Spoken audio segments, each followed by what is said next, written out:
My name is Paul Glennie, and I've been an RCMP member since 2006, and I'm currently posted near Toronto in Ontario.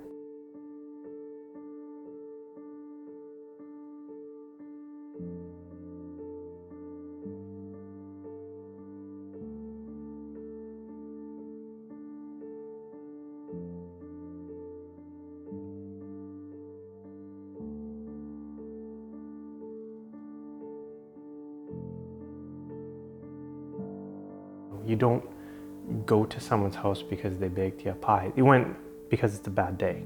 And that plays a role over time, because sometimes it's something could be minor, sometimes it's pretty major. And you have to move on to the next item or next call. And there is a cumulative nature to that. It is definitely part of it. I noticed myself becoming emotionally numb, shutting things off and feeling nothing, like dead inside. Didn't really know how to put my finger on that, what that meant. I would get very jumpy at loud noises, and I didn't know that.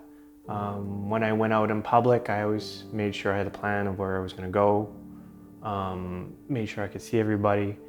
My drinking became excessive, so it was heavier, but it became excessive, so it was a daily. So I went from beer to wine and then straight hard liquor, because that was doing the trick for me.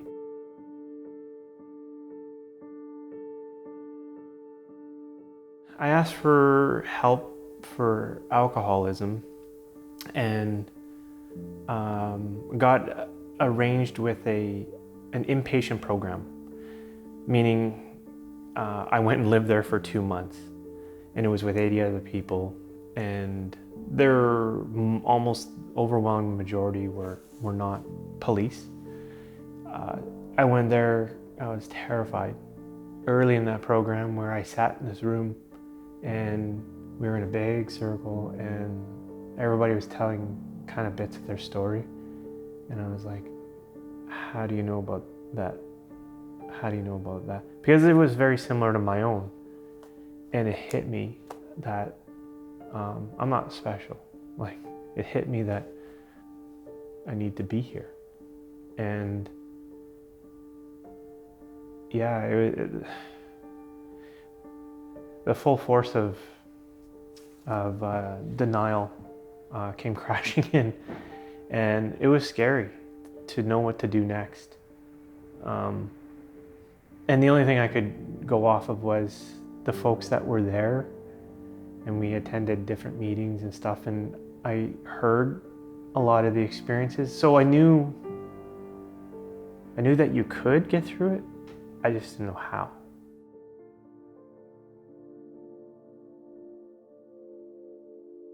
It happened over a period of time, from going to therapy and doing what I needed to do, where I did get a sense of freedom and peace finally. And I remember the day that I was sitting in front of my TV when I was in Alberta, and I felt something I hadn't felt in a long time.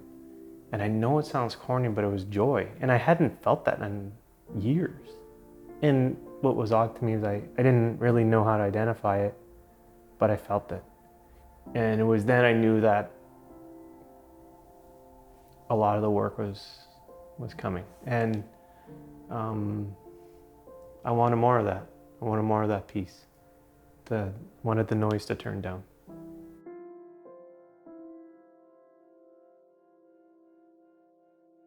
So I think within our organization, it has to be a total cultural shift. So normalizing things like the language around mental health, normalizing the idea that you can ask for help and it's okay to not be okay. Right now, I don't think we're there. I don't. But when you normalize those things,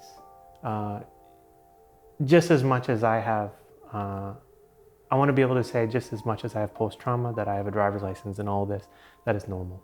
Is you could still be a good police officer. You could still be tough, but you could still care about yourself. And there's nothing wrong with that. You could champion both. You could do what you have to do on the street, but you could still go home and look after yourself and look after your family.